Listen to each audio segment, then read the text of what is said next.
thank you so much for joining us this afternoon. My name is Samantha, and I am in client services here at the Retirement Group. I moderate these weekly webinars. Navigating retirement in the current economic climate can be challenging. We're going to be joined in just a moment by our advisor, Michael Korchit, as he takes a tailored approach to managing your investments so you can prepare for a comfortable retirement. Before I bring Michael on, however, I'd like to just remind you, although we work very closely with both active and retired members of many Fortune 500 companies, we are not affiliated nor endorsed whatsoever by any specific company. The Retirement Group is a completely separate entity, so please keep that in mind. Once Michael is done with his presentation, he will bring me back on for a very short question and answer session. So please feel free to ask any questions that you have, and he and I will answer them. He will answer them as many as he can, time permitted. And with all of that boring stuff out of the way, I'd like to just now introduce you to our speaker, Michael Korchit. Hi, Michael. Hi, Sam, and hi, everyone. I appreciate you joining us today. Welcome. Today's presentation is going to be, I think, a very interesting one because of the environment that we're in. First, I do want to say a couple things about the Retirement Group. I am one of the firm's senior financial advisors. I've been a financial advisor for quite some time. We are an independent advisory organization. We do these on-demand webinars are just one of the many resources that we offer to help educate and inform individuals like yourself. As Sam mentioned, we work with the individuals, both active and retired, from a number of Fortune 500 companies. We offer a number of other resources that are available. We have retirement guides for all of the specific employers that we've focused on over the years. You just have to reach out to the office and we'd be happy to email you one. This on-demand webinar is recorded, so we maintain a library of all of our presentations. You could go to either our YouTube page or our website to view all of the pre-recorded webinars that we've done over the past several years. Obviously, we try to keep them up to date as well. We have an ebooks library that's filled with books on all sorts of great subjects. We maintain both a blog and a newsletter. Any information you want, all you have to do is go to our website, theretirementgroup.com, or you can email us at info@theretirementgroup.com. So let's go ahead and get started. Why do you want to consider the Retirement Group? Well, we are a team. We're proud of that. We work very closely together, and we've got an awful lot of experience. We have offices nationwide. My partner and I are based here in St. Louis, and I have clients all over the United States. We have a great deal of knowledge on all of your 401k programs, your pension plans, as well as many of your other benefit programs. And then finally, something we're very proud of, a resource that we offer, and it's a complimentary service, is our retirement cash flow analysis. Please take advantage of this. It's a great snapshot of your current financial situation, and it'll give you an idea where you stand for your retirement, whether that retirement is a month away, a year away, or 5 or 10 years from now. It is complimentary. All you have to do is ask for it. We'd be happy to put one together for you. I think you will find it very helpful. One thing I always like to say is that individuals and couples that start planning early, the sooner you start planning, the better off you're going to be when retirement rolls around. Especially in the environment that we all work in today, when your employers are constantly downsizing their employees. And on any given Friday, you might get an email saying, hey, we no longer need your services. Here's 6 months severance, and we'll see you later. Bye. So again, take advantage of this resource. We'd be happy to put a cash flow analysis together for you. A little bit of the agenda today, talking about high government spending and taxes, inflation, interest rates, and then some of the opportunities that all of this chaos has created for all of us in today's environment. First, let's just capitalizing on the market slowdown. We're going to talk about our philosophy, which is a value-oriented investment philosophy. We'll compare value stocks and growth stocks, and a little discussion on the differences between the two, and then give you an example, a simple example of a value philosophy. So our value philosophy, again, is value, more conservative investment orientation when it comes to equities. All right. Value stocks are not as volatile as growth stocks are. And we'll talk about prior performance here in a moment, but what is a value stock? What is a value company? Well, value stocks are solid companies that are typically trading below their intrinsic or their actual value. So a business that is trading, their stock is trading at less than what it truly could be worth if it were to be parted out in a sale. Value companies traditionally have lower price to book and price to earnings ratios. Most value stocks, value-oriented companies, pay some kind of dividend. Whether it could be 1 or 2%, it could be high as 7 or 8%. All right. But most of them do. They take their earnings and they share them with their stockholders. And finally, identifying great money managers. I'm going to talk about Warren Buffett here briefly. Warren Buffett, founder and leader of Berkshire Hathaway, which is one of our favorite value investments. Warren's been around for 55, 60 years now. He's got a tremendous track record for picking undervalued companies and building the Berkshire Hathaway portfolio with 50 or more different businesses. He either owns a lot of stock in many of these companies or he actually owns the company, like when he bought Burlington Northern Railroad. And it's done very well for Berkshire Hathaway shareholders. A couple of bullet points to consider with value stock investments. You can avoid permanent loss of capital with undervalued value stocks. This helps you to identify what we call a margin of safety. Essentially, the intrinsic value of a company could, let's say, be worth $50 a share. That's the overall value of assets minus liabilities. But the stock is trading at $30 a share. The margin of safety in that particular investment is $20 a share. You've got a lot of opportunity for upside. And it definitely reduces your downside risk. All things to keep in mind. Value stocks versus growth stocks. The first graph, this is a historical graph of value versus growth. Value is the purple.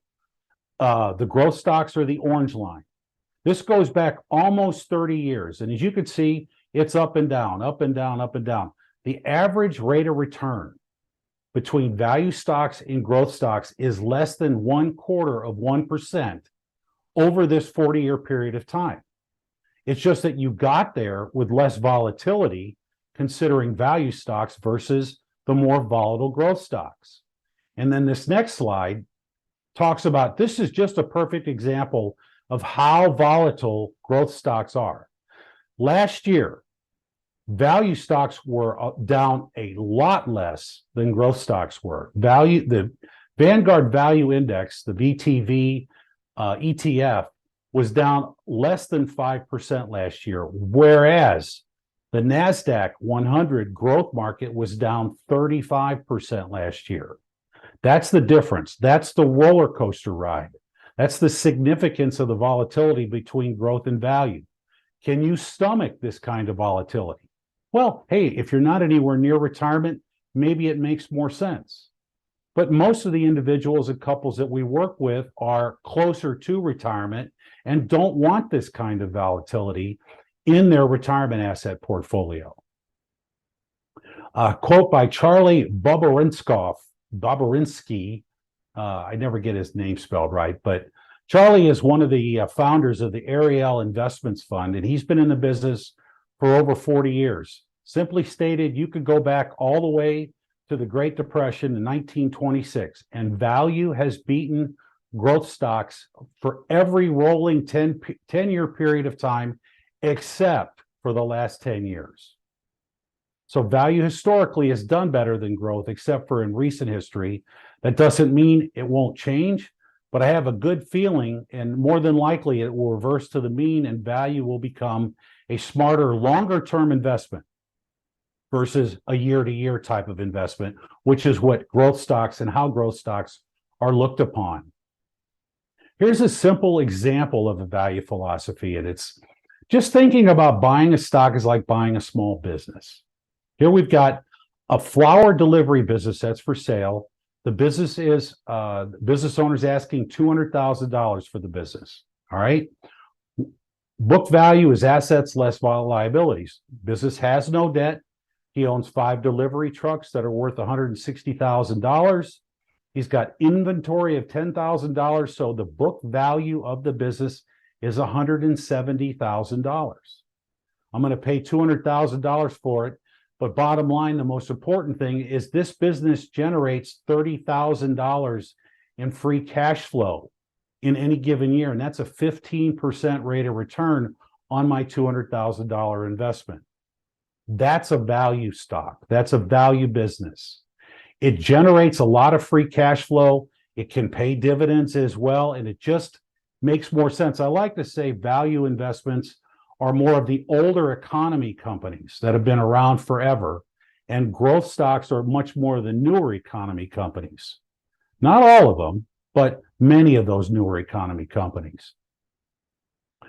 Let's switch gears now. First, just touch on what is a recession and how is this potential recession, don't want to say we're in one, was created. Well, a lot of it started with all of the high government spending that both the U.S. government as well as the Federal Reserve pumping in trillions of dollars of liquidity during the COVID era. It's hard to believe it's been 3.5 years since the whole economy shut down in March of 2020. 3.5 years later, we are, and our economy is extremely strong now.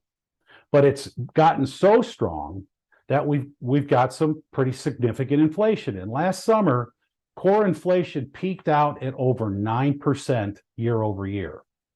What is a recession? Well, the Federal Reserve has been trying to slow the economy down. And by slowing the economy down, you can potentially cause a recession. The Fed has raised interest rates, and we're going to talk about that here in a few minutes. Raising interest rates, his intention is to slow the economy down, to get individuals and businesses to spend a little less money, and inflation will come down. And inflation has come down. Core inflation is almost 4% now, down almost 5 full percentage points over a little more than a year's period of time. But a recession, as you could see here, is defined as 2 consecutive quarters of negative GDP. We have not seen that yet. And there's a very good chance we will not see any negative GDP in the near future. I'm not a genie. I can't predict it. But based on everything that I read and everything I follow and people I talk to, it does not look like our economy is going to go, quote, into a real recession, although it will and is probably slowing down. And what the Federal Reserve is doing with interest rates is working to bring inflation down. So if we can get inflation down without going into a recession, that's a win-win for all of us. But talking about different kinds of bond investments, we'll start with U.S. Treasuries. Obviously, U.S. Treasuries are issued and backed by the full faith and credit of the United States government. All the bonds are issued by the Department of the Treasury. Investors love Treasury bills, bonds, and notes when things get difficult, when a recession comes about, because they are safe, is probably the safest investment you can think of, and they pay good interest rates right now because interest rates are higher. So a lot of investors favor Treasuries during these difficult times. And people have sold out of equities and bought more Treasuries primarily because of that safety, as well as the higher yields, which I'll talk about here momentarily. You've also got municipal bonds. Municipal bonds are typically issued by state and local governments or municipal organizations. They are typically backed by the full faith and credit of that taxing entity, whether it's a city, state, or county, whatever it might be. Municipal bonds are tax-free, so you do not pay federal income tax on the interest that you earn from muni bonds. And if you buy both federal and state tax-exempt munis, you don't pay state income tax either. They are typically lower rates, but that's because you don't pay income taxes at the federal and state level. They're not backed by the full faith and credit of the United States government, so they are a little riskier. Got to keep that in mind. And let's talk about corporates. Corporates bonds are taxable at both the federal and state level.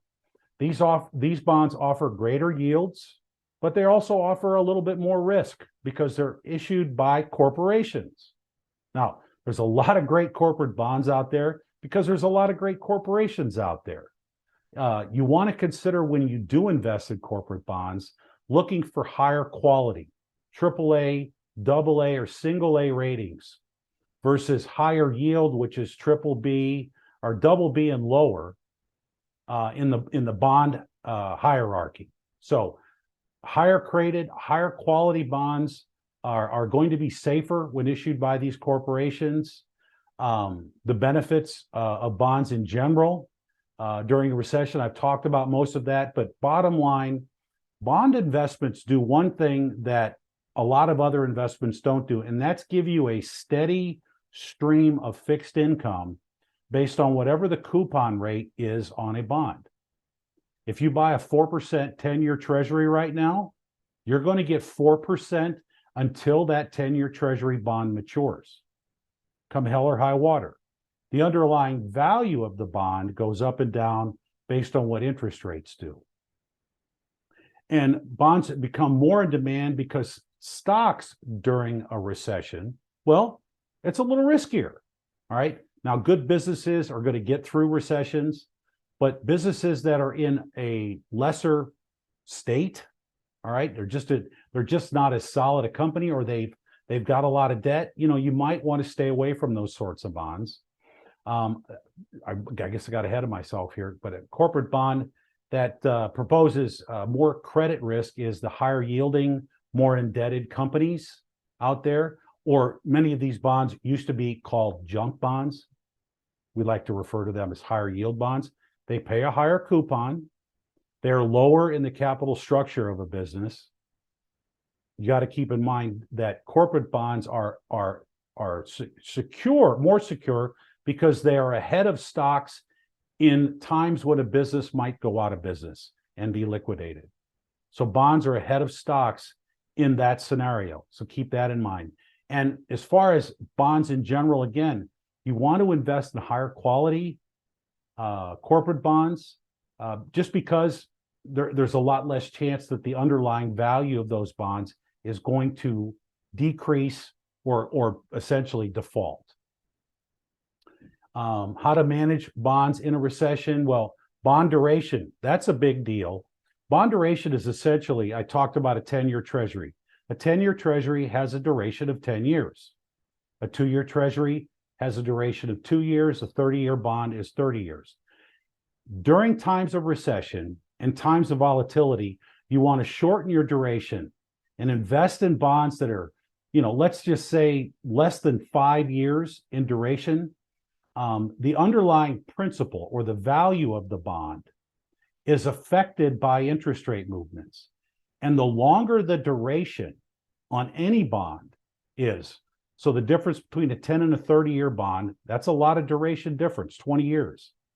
Interest rates have more impact, both when interest rates are going down, bond values go up. Think of it as a teeter-totter. And when interest rates go down, and interest rates will eventually go down again. Once the Fed's done raising rates, they're going to have to lower them eventually to get back to normal. Underlying bond values will go up. There's a tremendous opportunity in overall bond investments right now because we all believe that the Fed's almost done. Hopefully, they may already be done raising interest rates. The federal funds rate is at 5.25%, may go a little bit higher. But once the Federal Reserve is done raising rates, the bond market in general, both treasuries, corporates, and munis are all going to settle down. And once the Fed starts to lower interest rates, underlying bond values are going to go up again. Last year, bond funds got beat up just like equities. They will go up in value. It will be a good investment, both for the coupon as well as the appreciation. So, best way to invest in bonds, in our opinion, is to use mutual funds or ETFs because you're buying a diversified portfolio of bonds, just like you would be with stocks. I like diversification. And choose quality over quantity, higher quality over quantity. Here's some recent interest rates on the Treasury. We've got Old double E savings bonds at about 2.5%. Series I bonds or inflation rated bonds are currently at 4.3%. 30-year bonds and 10-year notes or bonds are both at about 4.5% now. These interest rates are just a little outdated, but they are definitely close. And here's a history of I bonds. I bonds have become a lot more attractive to business owners and individuals now because of inflation. Back in 2022, last year, you could see I bonds were paying upwards of 9.5%. November of last year, it adjusted down.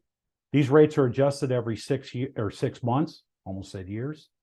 And right now they're at 4.3%. You can buy I bonds on treasurydirect.gov. So that's where you want to go to buy I bonds. You can buy all treasuries on that website as well. Here's a graph of the yield curve for treasuries for the past 4 years. The red line is the current yield curve as of June 30 of this year. And the yield curve is currently inverted. Why is that? It's because short-term rates are very high, but the market knows that longer-term rates are going to come down when the Fed decides to lower rates. But as you can see, all interest rates currently are higher. The green line is last year, and then the other two lines are where we were the previous 2 years, where rates were darn near insignificant. Because of COVID, the Fed chose to lower rates to near zero and left them there for quite some time. It's unfortunate that all that liquidity that was available to the markets wound up boosting spending, especially after we got through the first year of COVID.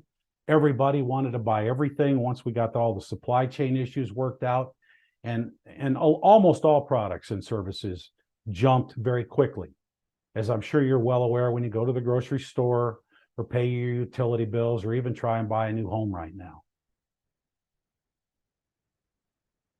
All right, now let's talk a little bit about various rollover strategies with your qualified retirement plan assets. First, if your employer offers a lump sum option for your pension, and many employers do, what do you want to do with that pension lump sum?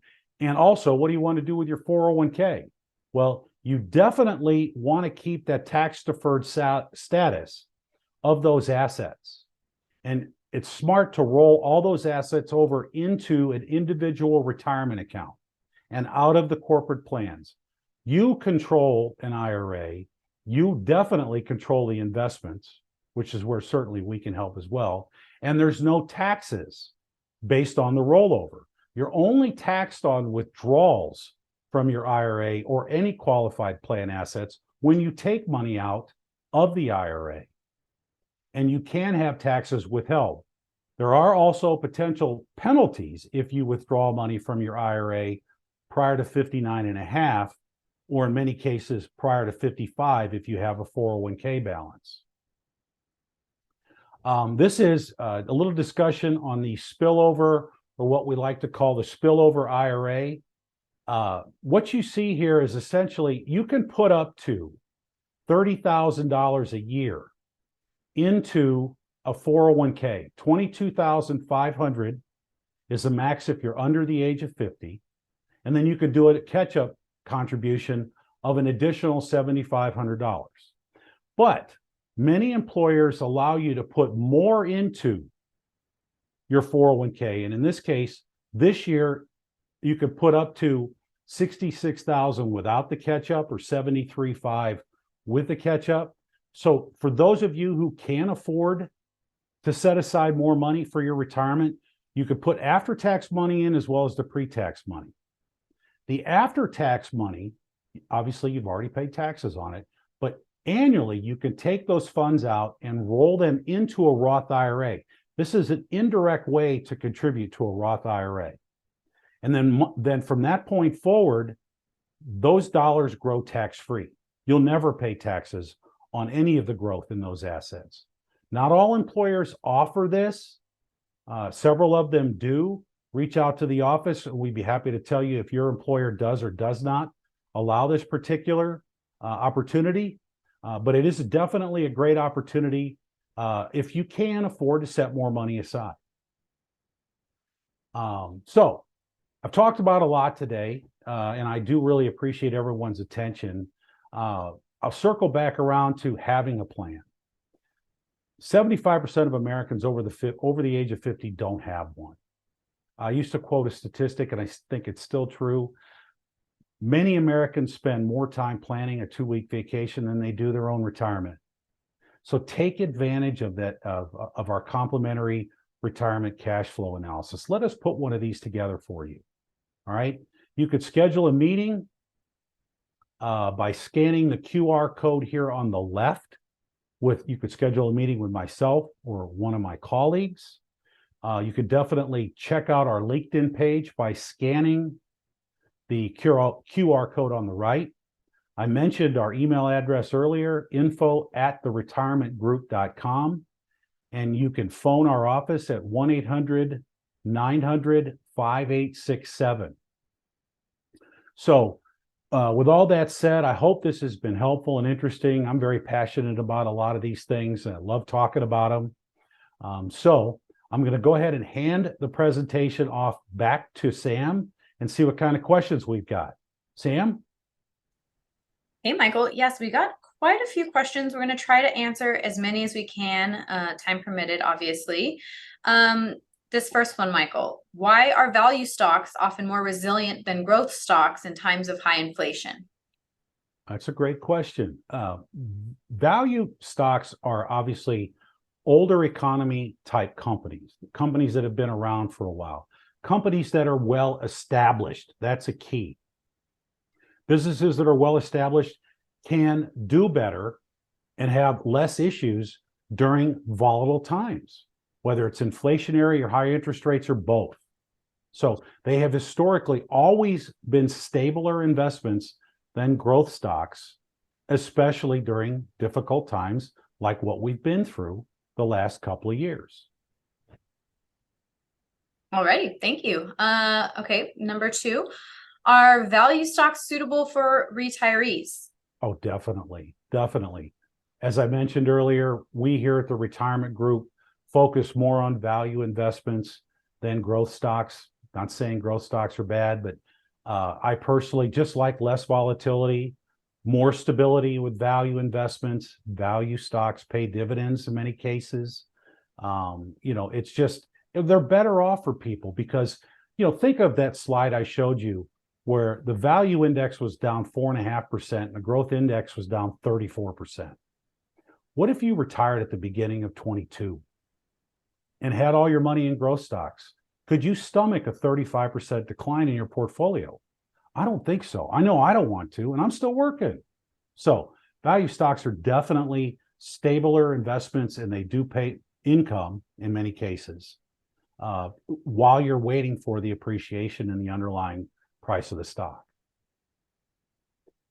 Alrighty. Number 3, considering I'm nearing retirement, which investment strategy, value or growth, is more suited to protect my capital while providing growth?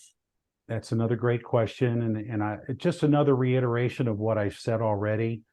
If you're nearing retirement, you're going to want stability, and you're going to want your portfolio to also try and help you generate income.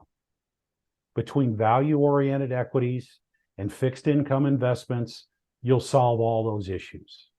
Less volatility, more stability. I'm not saying you don't have investments in growth stocks. Even within our models, we do have investments like the S&P 500, which is a blend of both growth and value. We have those kind of investments in our client portfolios, but everything does lean more towards value because of income and stability, and it's an easier roller coaster ride is value.